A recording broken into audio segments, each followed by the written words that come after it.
PB Gersik. Pada kesempatan kali ini, kami akan mempresentasikan karya tulis ilmiah kami yang berjudul Pemanfaatan Film Pendek sebagai Media Edukasi Perundungan. Kami mengemukakan 4 poin latar belakang masalah. Nah, yang pertama ada perundungan yang saat ini sedang marak-maraknya di Indonesia. Dan oleh sebab ini, maka banyak kasus-kasus depresi remaja. Nah, terlihat dari poin 1 dan kedua, itu menandakan bahwa kurangnya wawasan pelajar terkait perundungan dan bahayanya. Maka dari itu, diperlukannya penyampaian edukasi.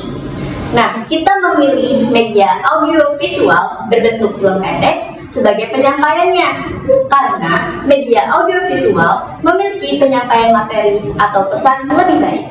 Nah, dari latar belakang masalah, kita merumuskan 2 masalah, yaitu yang pertama adalah bagaimana film pendek Bullying for Fun Not Again sebagai media edukasi pencegahan perundungan. Yang kedua, bagaimana pemanfaatan film pendek Bullying for Fun Not Again sebagai media edukasi pencegahan perundungan. Lalu, pastinya pendekatan kami memiliki tujuan. Nah, tujuan yang pertama adalah untuk mengetahui film pendek Bullying for Fun Not Again sebagai media edukasi pencegahan perundungan. Dan yang kedua, untuk mengetahui pemanfaatan film pendek Bullying for Fun Not Again sebagai media edukasi pencegahan perundungan. Dan tentu penelitian kita memiliki manfaat, yaitu yang pertama, untuk siswanya. Nah, untuk siswa, pada akhirnya nanti siswa akan mengetahui jenis-jenis perundungan, bahaya perundungan, dan bagaimana caranya mengatasi jika ia di dalam situasi di mana melihat temannya sedang dibunuh. Nah, tak hanya untuk siswa, sekolah pun juga mendapatkan manfaat, yaitu sekolah menjadi tahu media alternatif apa yang bisa dijadikan penyampaian edukasi. Dan ada pula di sini kami membahas tentang istilah-istilah kalimat yang kami pakai di karya tulis ilmiah kami. Yang pertama ada film pendek. Menurut Panca Djamandalasta, film pendek adalah sebuah karya film cerita fiksi yang berdurasi kurang dari 60 menit. Lalu yang kedua itu media edukasi. Menurut Daning, media edukasi adalah seperangkat alat bantu atau pelengkap yang digunakan oleh guru atau pendidik dalam rangka berkomunikasi dengan siswa atau peserta didik.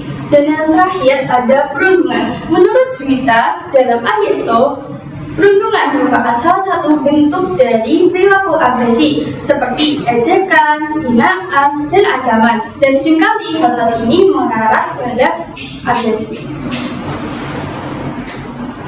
Nah, dalam karya tulis ilmiah kami, kita juga melakukan metode penelitian.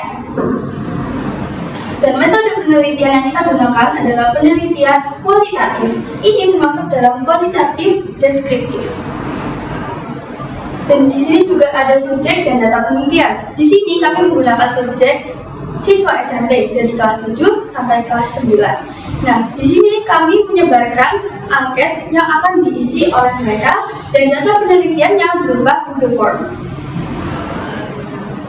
Pelaksanaan penelitian kita melakukannya dalam kurun waktu 2 Oktober sampai 10 Oktober 2023. Kita menggunakan teknik angket atau kuesioner yang berisi 10 pertanyaan, 5 pertanyaan tentang keterpahaman, dan 5 lainnya tentang komitmen. Lalu di analisis data, kita menggunakan teknik analisis deskriptif kualitatif. Langsung kita ke hasil dari karya tulis ilmiah kami. Yang pertama, isi dari film pendek yang telah kami produksi. Film pendek yang kami produksi itu berawalan dengan tokoh utama yang berusaha mengekspresikan dirinya. Namun, ada 3 tokoh antagonis yang tidak menyukainya, sehingga 3 tokoh antagonis itu melakukan perundungan. Sampai akhirnya muncul peran protagonis yang menengahi tindakan perundungan itu. dan melaporkannya kepada guru. Setelah itu, tokoh antagonis mendapatkan sanksi dan mereka mulai menyesal. Dan di akhir, mereka pun berbaikan. Nah, seperti yang sudah dijelaskan Dea, yaitu peran tokoh antagonis adalah untuk menengahi antara korban dan juga pelaku dan akhirnya melaporkannya kepada guru. Nah, di kode ini terdapat adanya perubahan sifat dari karakter antagonis, yaitu 3 pelaku perundungan yang pada akhirnya merasa bersalah dan meminta maaf kepada korban dan berjanji tidak akan mengulanginya lagi. Lalu pesan moral yang dapat kita petik ialah perundungan bukanlah hal yang wajar dan jangan pula kita mewajarkan hal tersebut. Dan jika teman kita dalam situasi menjadi korban, kita harus menengahi hal tersebut.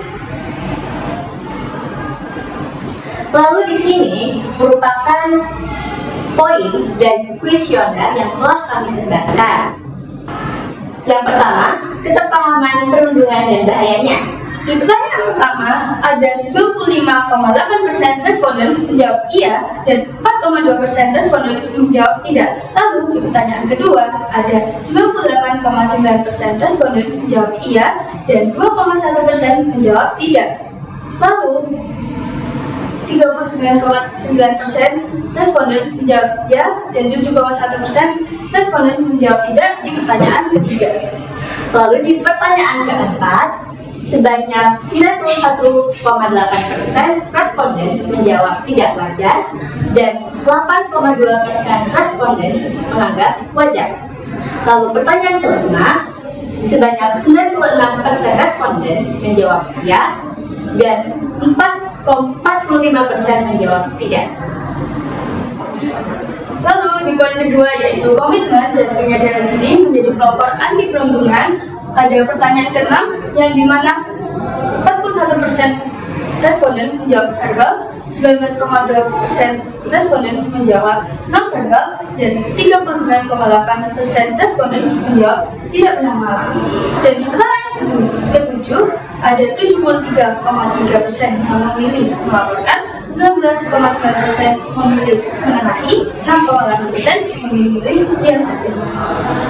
Lalu pertanyaan ke-8, sebanyak 87,6% responden menjawab paham, 7,8% menjawab biasa saja, dan 4,6% menjawab tidak.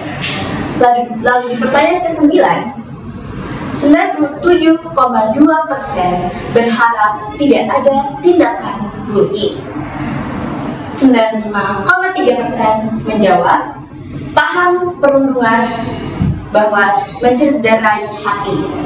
Lalu 3,5% menganggap perundungan itu wajar.